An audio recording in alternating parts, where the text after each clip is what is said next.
Assalamualaikum warahmatullahi wabarakatuh. Jadi kita akan melanjutkan pelajaran kita tentang fisika untuk kelas 10 semester 1. Yang sebelumnya video yang udah kalian tonton sebelumnya yaitu tentang perkenalan pembelajaran fisika part 1. Nah, itu akan dilanjutkan pada pembelajaran fisika kali ini. Sebelumnya aku akan menjelaskan dulu tentang apa itu bab-bab yang akan dipelajarin di kelas 10 semester 1, yaitu yang pertama ada ruang lingkup fisika, besaran, dan juga pengukuran. Lalu bab kedua ada vektor, yang ketiga ada gerak pada lintasan lurus, dan yang keempat analisis vektor dan pada gerak parabola. Yang kelima ada pada gerak melingkar. Nah, jadi ada 5 ya. Nah, kita langsung ke bab yang pertama, yaitu ruang lingkup fisika, besaran, dan juga pengukuran. Nah, untuk kita review sejenak, ngomong-ngomong fisika itu apa? Nah, fisika itu kemarin kan udah dibahas ya. Fisika itu adalah ilmu yang mempelajari tentang fenomena dan interaksi antar benda, yang baik itu dia bisa makhluk hidup maupun makhluk tak hidup. Dan ilmu fisika itu sebagai ilmu pengetahuan yang paling mendasar untuk interaksi antar benda ya, atau antar makhluk hidup dan tak hidup. Dan ini sebagai awal dasar pembentukan adanya atau munculnya teknologi seperti komunikasi, alat kedokteran, dan banyak hal lagi. Nah, kita langsung saja ke ruang lingkup fisika. Nah, terdiri dari apa saja? Nah, ruang lingkup fisika itu akan terbagi menjadi dua, yaitu aktivitas dan juga kondisi fisiknya. Jadi kalau ruang lingkup fisika yang berdasarkan aktivitasnya itu adalah berdasarkan perpindahan dan pergerakan dari makhluk hidup atau makhluk tak hidup tersebut. Jadi kalau misal ada benda yang bergerak ya, dia itu lari-lari, manusia dia loncat-loncat, atau manusia dia jatuh dari ke atas. Nah, itu dia masuknya ke aktivitas ya. Nah, jadi tinjauan dari pergerakan manusia, tinjauan dari pelajaran fisika itu ada pada aktivitas makhluknya, baik dia hidup ataupun tak hidup ya. Beda dengan biologi yang dia meninjau pada anatominya. Nah, untuk aktivitas ini tidak akan terlalu banyak dibahas panjang lebar karena nanti aktivitas ini merupakan penjabaran secara real atau nyata dalam pelajaran fisika itu sendiri. Nah, kita akan banyak mempelajari di bab 1 ini tentang ruang lingkup fisika ditinjau dari kondisi fisiknya. Nah, untuk kondisi fisik ini akan terbagi menjadi dua, yaitu penerapan fisika dan juga metode ilmiah. Namun di pelajaran kali ini atau di video kali ini akan saya jelaskan terlebih dahulu ruang lingkup fisika ditinjau dari kondisi fisik untuk bab penerapan fisika. Nah, untuk penerapan fisika nanti sendiri kita harus paham dulu tentang hakikat fisika, ciri-ciri, dan juga cabang-cabang. Jadi di dalam penerapan fisika itu nanti akan ada 3 itu ya. Yang pertama adalah hakikat, ciri-ciri, dan juga cabang-cabang fisika. Nanti di video selanjutnya akan kita bahas tentang metode ilmiah. Baik, kita langsung masuk yang pertama, yaitu tentang hakikat fisika. Nah, hakikat fisika itu, jadi sebelum kita masuk ke hakikat itu apa, hakikat fisika itu apa, kita harus tahu dulu hakikat itu apa. Nah, kita udah tahu hakikat itu adalah definisi atau karakter dari suatu hal ya. Jadi kayak misal apa hakikat kehidupan. Jadi hakikat itu adalah makna atau dasar definisi dari apa yang kita inginkan. Jadi kalau misal kita mengatakan hakikat fisika, berarti apa sih yang menyebabkan suatu hal atau suatu fenomena itu dikatakan sebagai fisika. Jadi hakikat fisika itu terdiri dari 3 proses ya, dan proses ini tidak boleh terpecah-pecah dan tidak boleh kayak terpisah-pisah kayak gitu, nggak boleh ya. Karena ini ada bagian proses, dan ini kita prosesnya dimulai dari sikap terlebih dahulu. Jadi sebelum kita mulai ke pembelajaran fisika atau kita mulai ke pelajaran fisika, kita harus menguatkan dulu sikap kita atau a way of thinking. Jadi di dalam diri seorang pembelajar atau ilmuwan fisika harus ada sikap-sikap yang baik-baik ini, yang kayak misal jujur, rasa ingin tahu, bertanggung jawab, disiplin, dan segala hal yang menjadikan karakter atau sikap yang baik pada karakter diri seorang ilmuwan dan pembelajar fisika.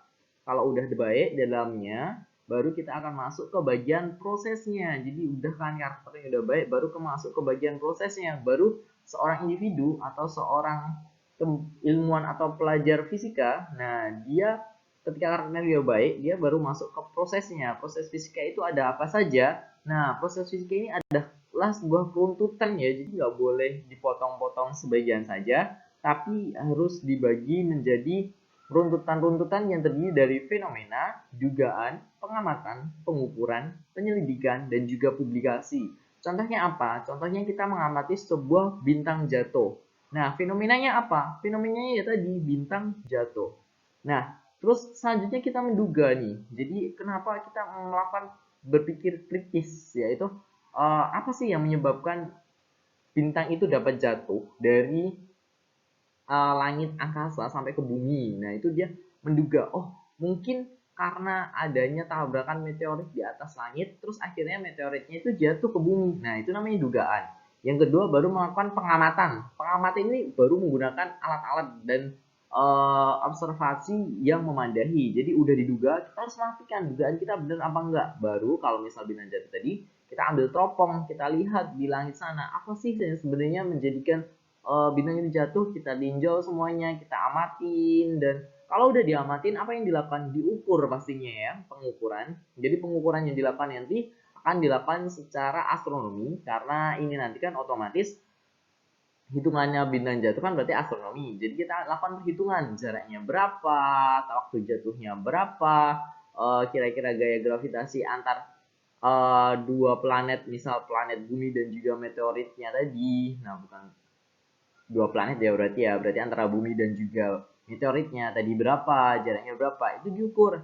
Nah, sudah diukur, kita lakukan penyelidikan. Bagaimana penyelidikan itu dihubungkan antara data yang ada dengan uh,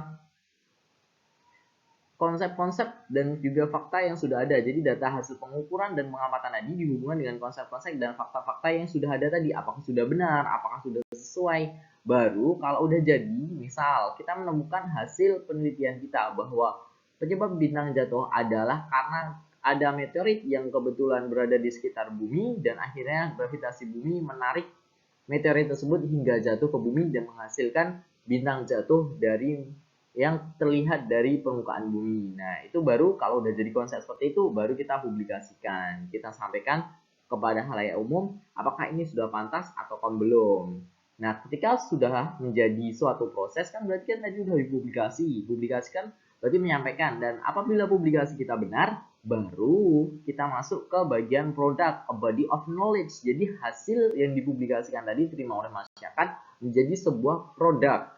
Nah, produk itu kayak macam apa? Kayak macam konsep, fakta, teori, rumus, prinsip, hukum, model, alat-alat, dan juga hal-hal yang merupakan produk-produk dari fisika. Jadi kalau misal kalian belajar tentang, oh ada rumus fisika, itu merupakan hasil produk dari fisika itu sendiri. Jadi ini adalah suatu proses seterusnya kayak gitu ya. Nah, ketika kita sudah paham itu hakikat fisika itu sebenarnya apa, baru kita ciri-cirinya. Jadi karakter fisika itu harus ada yang membedakan antara fisika dan juga kimia dan juga biologi, matematika, atau bahkan sastra atau sejarah. Kita harus tahu bedanya di bagian mana.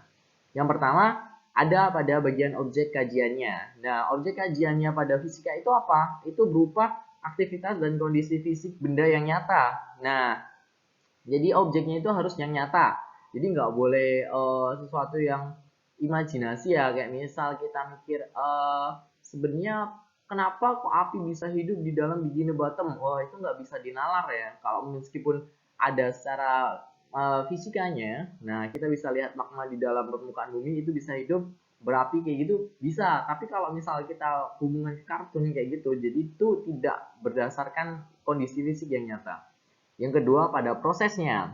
Nah, pada prosesnya ini fisika itu melakukan pengamatan dan penelitian yang dilakukan secara sengaja atau atas dasar rasa ingin tahu. Jadi benar-benar karena kita curious atau kita ingin tahu atas suatu hal, barulah itu muncul sebuah ciri-ciri fisika. Jadi nggak bisa asal ya. Jadi nggak karena tiba-tiba meskipun kayak Newton kayak gitu kan tiba-tiba ada apel jatuh. Nah, itu apa bedanya dengan itu? Nah, itu nggak langsung sengaja kayak gitu. Jadi kayak misal ada apel jatuh, habis itu Newton mikir, kenapa kok jatuh? Kenapa kok bisa kayak gini? Kenapa kok gini? Jadi diruntut kembali ke proses fisika tadi. Selanjutnya adalah penelitian. Penelitiannya itu adalah proses penelitiannya harus secara sistematis dan teratur sesuai dengan urutan metode ilmiah. Metode ilmiah itu apa? Kita akan bahas selanjutnya di video berikutnya. Nah, keempat apa? Ada cara berikut. Cara berpikir. Cara berpikir itu harus cara berpikir logis dan konsisten dengan hubungan antar konsep yang sudah ada. Nggak bisa ya, kayak misal ada kita melihat ada tiba-tiba ada rumah kebakar. Terus habis kita mengatakan, wih, ini pasti sebuah ilmu goib kayak gitu kan. Kita nggak bisa langsung ngejudge kayak gitu, itu nggak logis, itu nggak konsisten. Faktanya apa, konsepnya apa, oh nggak ada. Nah, kayak gitu nggak bisa. Jadi kita harus mikirnya logis. Kenapa bisa kayak gini? Oh, ada bintang jatuh di atas tadi yang tiba mengenai rumah tersebut. Nah, selanjutnya ciri yang kelima adalah hasil kajian. Jadi hasil kajiannya itu adalah bersifat objektif ya, bukan subjektif. Jadi bukan berdasarkan satu orang aja, bukan berdasarkan pemikiran. Nanti jadinya apa? Jadinya hoax kalau misal bersifat subjektif itu. Nah, yang terakhir publikasi. Jadi publikasinya berupa produk fisik yang diakui kebenarannya dan sesuai. Jadi publikasi itu harus diakui ya. Jadi nggak bisa kalau publikasi itu cuma kita aja yang ngakui. Itu kayaknya hasil dari fisika itu adalah kayak gini. Nah, terus habis itu masa atau enggak? Kayak gini. Nah, itu nggak boleh. Jadi nggak boleh mengedepankan itu.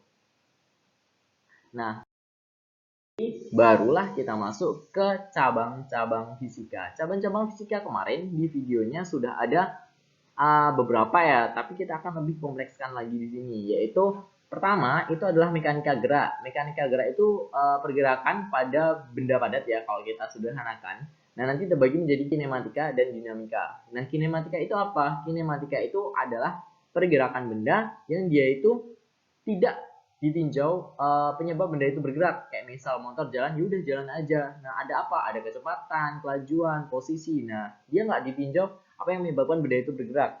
Nah, kalau dinamika itu baru dia yang meninjau gerak benda berdasarkan penyebab. Kayak misal gaya ya, kita dorong sebuah meja, dia bergerak kan, bergerak. Dia bergeser kan, bergeser. Kenapa? Ada gaya dorong atau ada dorongan atau tarikan. Selanjutnya masuk ke mekanika fluida. Jadi ini mekanika fluida adalah pergerakan pada gas dan juga cair ya. Jadi mekanika fluida itu pergerakan pada gas dan juga cair. Nanti ada apa? Ada tekanan, viskositas, kontinuitas. Jadi pokoknya memang zat-zat cair kayak gitu ya.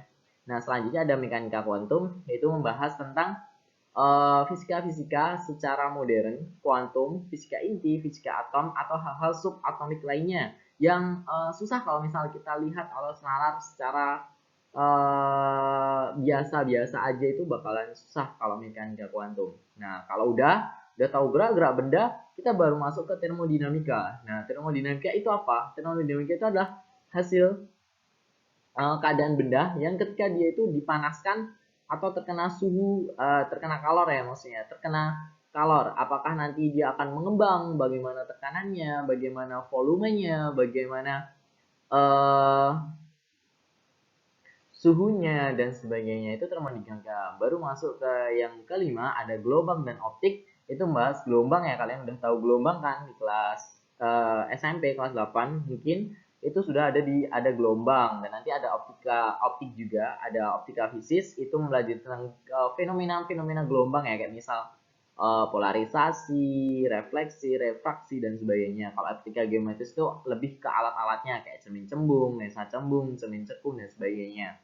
Nah, baru ke-6 itu masuk ke elektromagnetik. Elektromagnetik nanti ada apa saja? Elektromagnetik nanti ada listrik dan juga magnet. Jadi ada listrik statis, listrik dinamis, induksi magnetik. Nah, yang kebetulan kalian pelajari di kelas 9 SMP. Jadi masih fresh ya mungkin ya materi listrik dan magnet ini.